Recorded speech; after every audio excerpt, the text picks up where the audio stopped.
ಶ್ರೀರಂಗಪಟ್ಟಣದಲ್ಲಿ ಜಾಮಿಯಾ ಮಸೀದಿಗೆ ನುಗ್ಗಲು ಯತ್ನಿಸಿರುವ ಘಟನೆಯನ್ನು ಖಂಡಿಸಿ ನಗರದಲ್ಲಿ ಎಸ್ಡಿಪಿಐ ವತಿಯಿಂದ ಪ್ರತಿಭಟನೆ ನಡೆಸಲಾಯಿತು. ನಗರದ ಗುಂಡ್ಲುಪೇಟೆ ವೃತ್ತದಲ್ಲಿ ಜಮಾಯಿಸಿದ ಪ್ರತಿಭಟನಾಕಾರರು ಅಲ್ಲಿಂದ ಮೆರವಣಿಗೆ ಮೂಲಕ ಮುದೀನಾ ಮಸೀದಿ ತಲುಪಿ ಸರ್ಕಾರದ ವಿರುದ್ಧ ಘೋಷಣೆ ಕೂಗಿ ಆಕ್ರೋಶ ವ್ಯಕ್ತಪಡಿಸಿದರು. ಇದೇ ಸಂದರ್ಭದಲ್ಲಿ ಪ್ರತಿಭಟನೆಯನ್ನುದ್ದೇಶಿಸಿ ಪಕ್ಷದ ರಾಜ್ಯ ಸಮಿತಿ ಸದಸ್ಯ ಅಬ್ರಾರ್ ಅಹಮದ್ ಮಾತನಾಡಿದರು. ಪ್ರತಿಭಟನೆಯಲ್ಲಿ ಎಸ್ಡಿಪಿಐ ಜಿಲ್ಲಾಧ್ಯಕ್ಷ ಖಲೀಲ್ ಉಲ್ಲಾ, ಉಪಾಧ್ಯಕ್ಷ ಸಿಕೆ ನಯಾಜುಲ್ಲಾ, ಪ್ರಧಾನ ಕಾರ್ಯದರ್ಶಿ ಎಂ ಮಹೇಶ್ ಹಾಗೂ ನಸರುಲ್ಲಾ, ಖಜಾಂಚಿ ಸೈಯದ್ ಇರ್ಫಾನ್, ಕಾರ್ಯದರ್ಶಿ ಜಬೀನೂರ್ ಹಾಗೂ ಇತರರು ಉಪಸ್ಥಿತರಿದ್ದರು. ಆ ಕೋಮುವಾದಿ ಗುಂಡಗಳು ಶ್ರೀರಂಗಪಟ್ಟಣದ ಜಾಮಿಯಾ ಮಸೀದಿಯ ಮುಂದೆ ಕುಳಿತಾ ಇರಲಿಲ್ಲ. ಶ್ರೀರಂಗಪಟ್ಟಣದ ಜಾಮಿಯಾ ಮಸೀದಿಯ ಒಳಗೆ ನುಗ್ಗಲು ಪ್ರಯತ್ನ ಪಡ್ತಾ ಇರಲಿಲ್ಲ.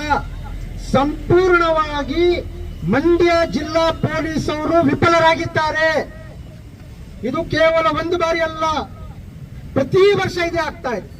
ಕಳೆದ ಬಾರಿಯೂ ಸಹ ಸೋಷಿಯಲ್ ಡೆಮೊಕ್ರಾಟಿಕ್ ಪಾರ್ಟಿ ಆಫ್ ಇಂಡಿಯಾದ ವತಿಯಿಂದ ನಮ್ಮ ಮಂಡ್ಯ ಜಿಲ್ಲಾ ಸಮಿತಿ ಸದಸ್ಯರು ಒಂದು ಮನವಿ ಕೊಟ್ಟಿದ್ರು.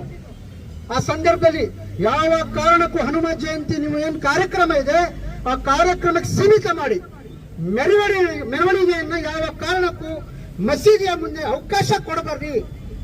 ಸಮಸ್ಯೆ ಆಗುತ್ತೆ, ಗೊಂದಲ ಆಗುತ್ತೆ, ಕೋಮು ಗಲಭೆಗೆ ಅವಕಾಶ ಆಗುತ್ತೆ. ಇದಕ್ಕೆ ನೀವು ಅವಕಾಶ ಮಾಡಿಕೊಡ್ಬಾರ್ದು ಅಂತ ಹೇಳಿ ಮನವಿ ಕೊಟ್ಟರು ಸಹ ಆವತ್ತು ಸಹ ಮಂಡ್ಯ ಜಿಲ್ಲಾ ಪೊಲೀಸ್ ಇಲಾಖೆಯವರು ಅವರಿಗೆ ಅವಕಾಶ ಕೊಟ್ಟರು.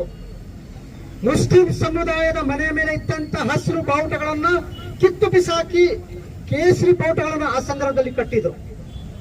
ಈ ಬಾರಿಯೂ ಸಹ ಅದೇ ರೀತಿ ಮೊನ್ನೆ ನಡೆದಂತಹ ಹನುಮ ಜಯಂತಿಯ ಮೆರವಣಿಗೆಯಲ್ಲಿ ಬಹಳ ಸ್ಪಷ್ಟವಾಗಿ ಎಲ್ಲರೂ ನೋಡಿದ್ದಾರೆ ಯಾವ ರೀತಿ ಹೇಳಿಕೆಗಳನ್ನ ಹೇಳಿಕೊಂಡು ಮಸೀದಿಯನ್ನು ಹೊಡಿತೀವಿ, ಹನುಮ ದೇವಸ್ಥಾನವನ್ನು ಕಟ್ಟುತ್ತೀವಿ ಎನ್ನುವಂತಹ ಹೇಳಿಕೆಗಳನ್ನ ಘೋಷಣೆಗಳನ್ನ ಕೂತ್ಕೊಂಡು ಮಸೀದಿಯ ಒಳಗೆ ನುಗ್ಗಲು ಅಲ್ಲಿ ಕರ್ತವ್ಯದಲ್ಲಿದ್ದಂತ ಪೊಲೀಸರಿಗೂ ಸಹ ತಳ್ಳಿದ್ದಾರೆ.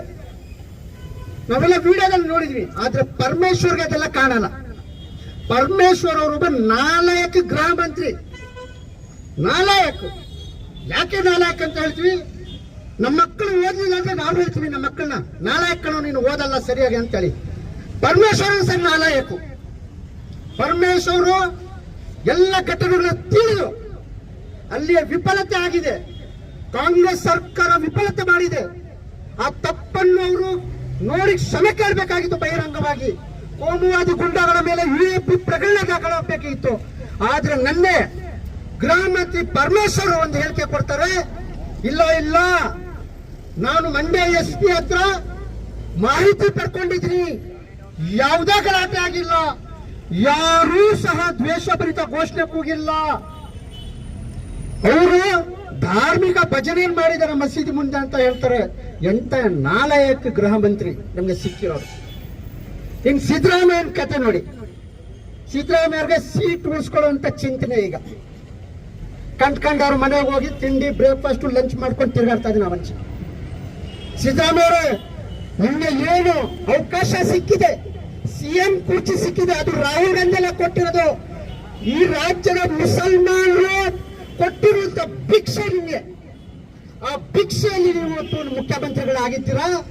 ಅದಕ್ಕೆ ನೀವು ತಕ್ಕ ಜವಾಬ್ದಾರಿಯನ್ನು ನಿರ್ವಹಿಸಬೇಕಾಗಿತ್ತು, ನಿರ್ವಹಿಸಿಲ್ಲ. ಅತ್ಯಂತ ಖಂಡನೀಯ. ಮುಂದೆ ಮುಸ್ಲಿಂ ಸಮುದಾಯ ನಿಮಗೆ ತಕ್ಕ ಪಾಠವನ್ನು ಕಲಿಸುತ್ತೆ ಅಂತ ಈ ಸಂದರ್ಭದಲ್ಲಿ ಹೇಳಲು ಬಯಸ್ತಾ ಇದ್ದೀನಿ ಸ್ನೇಹಿತರೆ. ಈ ನಿರಂತರವಾಗಿ ದಾಳಿ ಆಗ್ತಾ ಇದೆ. ಏನು ಹನುಮ ಜಯಂತಿ ನಡೆಯಿತು, ನನ್ನ ಪ್ರಕಾರ ಒಂದು ಪೂರ್ವ ಯೋಜಿತ ಕೃತ್ಯ ಅದು. ಇಡೀ ಕಾಂಗ್ರೆಸ್ ಪಕ್ಷ ಪರೋಕ್ಷವಾಗಿ ಆ ಕೋಮುವಾದಿ ಗುಂಡಗಳ ಜೊತೆ ನಿಂತಿದೆ.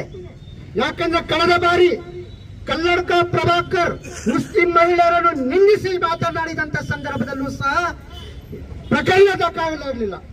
ಸ್ವಯಂ ಪ್ರಕರಣ ದಾಖಲಾಗಬೇಕಾಗಿತ್ತು, ಸರ್ಕಾರನೇ ಪ್ರಕರಣ ದಾಖಲು ಮಾಡಬೇಕಾಗಿತ್ತು. ಅಂತಿಮವಾಗಿ ನಮ್ಮ ಮುಸ್ಲಿಂ ಮಹಿಳೆಯರು ಹೋಗಿ ಪ್ರಕರಣ ದಾಖಲು ಮಾಡಿದ ನಂತರ ಹೈಕೋರ್ಟಿನಲ್ಲಿ ಹೋಗಿ ಮುಖ್ಯಮಂತ್ರಿಗಳು ಇದೇ ಸಿದ್ದರಾಮಯ್ಯ ಸರ್ಕಾರ ಹೇಳುತ್ತೆ, ಇಲ್ಲ ನಾವು ಕಲ್ಲಡ್ಕ ಪ್ರಭಾಕರನ್ನ ಬಂಧಿಸುವುದಿಲ್ಲ ಅಂತ ಹೇಳಿ ಅಫಿಡೇಟ್ ಹಾಕ್ತಾರೆ.